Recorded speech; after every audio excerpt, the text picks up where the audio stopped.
आता राजकीय वर्तुळातून एक मोठी बातमी आहे। काल साधारण संध्याकाळनंतर राजकीय वर्तुळातून ही बातमी आल्यानंतर खळबळ उडालेली होती। तर्कवितर्कांना उधाण आलेलं होतं। अर्थातच ही बातमी आहे, राज्यात सध्या मध्यावधी निवडणुकांसारखी परिस्थिती आहे असं मोठं विधान भाजपचे प्रदेशाध्यक्ष चंद्रकांत पाटलांनी केलं। मध्यावधी निवडणुका कुणालाच नकोत, मात्र सरकार टिकणार नाही। दरम्यान आगामी निवडणूक भाजप स्वबळावर लढणार असल्याचंही त्यांनी स्पष्ट केलं। काही दिवसांपूर्वी शिवसेना खासदार संजय राऊत यांनी माजी मुख्यमंत्री देवेंद्र फडणवीसांची भेट घेतल्यानं त्यानंतर चंद्रकांत पाटलांनी केलेल्या या विधानाला एक वेगळं महत्त्व प्राप्त झाले आणि म्हणून राजकीय वर्तुळामध्ये तर्कवितर्क चर्चांना उधाण आलेलं आहे।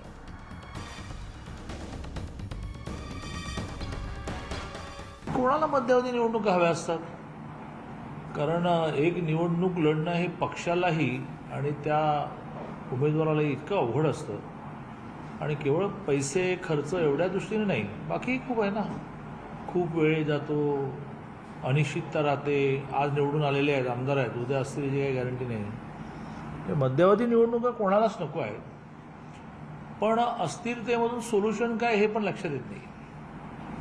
त्यामुळे वन फाईन मॉर्निंग काहीतरी होईल असं वाटतं। न होण्यासाठी सगळेजण प्रयत्न करतील, पण शेवटी कोणाचीच कॉम्बिनेशन जमली नाही तर मग काही पर्याय होणार नाही। पण कुठल्याच पक्षाला मध्यावधी निवडणुका नको। सुशांत सिंग राजपूत मृत्यूचा तपास सीबीआयकडे सोपवून 1.5 महिना झालेला आहे, मात्र अजूनही सुशांतच्या मृत्यूचं गूढ उकललेलं नाही। सुशांतची हत्या झाली की आत्महत्या याबाबत कोणतेही ठोस धागेदोरे समोर आलेले नाहीत। मुंबई पोलिसांच्या कार्यक्षमतेवर प्रश्नचिन्ह उपस्थित करून विरोधकांनी प्रकरण सीबीआयकडे देण्यास भाग पाडलंय। त्यामुळे दुखावलेल्या सत्ताधाऱ्यांनी आता विरोधकांना प्रश्न विचारायला सुरुवात केलेली आहे। 1.5 महिन्यामध्ये सीबीआयच्या हाती नेमकं काय लागलं असा सवाल सत्ताधारी विचारतायत।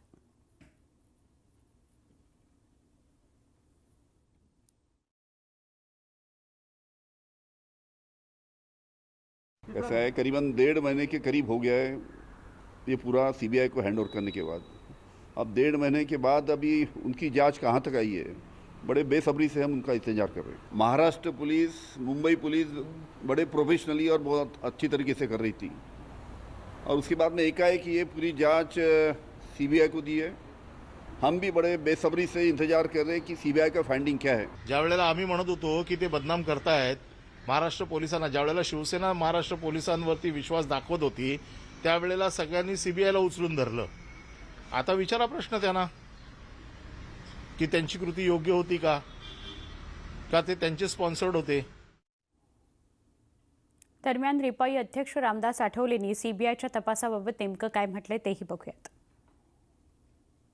इसीलिए हमारा डाउट है कि भाई उनका भी हत्या हुई है और उनकी हत्या सुशांत सिंह राजपूत की हत्या से भी निगड़ित हो सकती है। और इसी तरह मुझे लगता है कि जब सुशांत को मालूम हुआ तो उनको डर लगा था कि भाई मेरा भी ऐसा हो सकता है क्या, और ऐसा ही हुआ। मतलब 6 दिन के बाद 14 तारीख को 14 जून को सुशांत सिंह राजपूत की हत्या हुई। अभी आत्महत्या बोल रहे हैं, लेकिन सीबीआई ने जल्दी इंक्वायरी करनी चाहिए।